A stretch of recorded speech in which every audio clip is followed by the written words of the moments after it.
اگر کوئی آدمی روزے کی حالت میں ہے،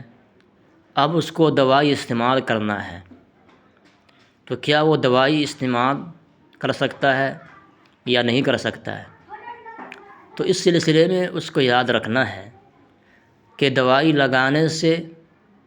اگر وہ دوائی دماغ تک یا پیٹ میں پہنچ رہی ہے تو اس سے روزہ فاسد ہو جاتا ہے، اور اگر دوائی لگانے کی وجہ سے دماغ تک یا پیٹ میں نہیں پہنچ رہی ہے تو اس سے روزہ فاسد نہیں ہوتا ہے، یا دماغ کے زخم میں یا پیٹ کے زخم میں دوائی لگانے کی وجہ سے وہ دوائی دماغ تک یا پیٹ میں پہنچ رہی ہے تو روزہ فاسد ہو جائے گا۔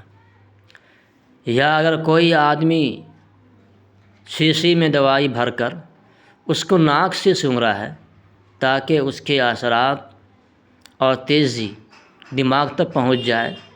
تو اس سے بھی روزہ فاسد ہو جاتا ہے۔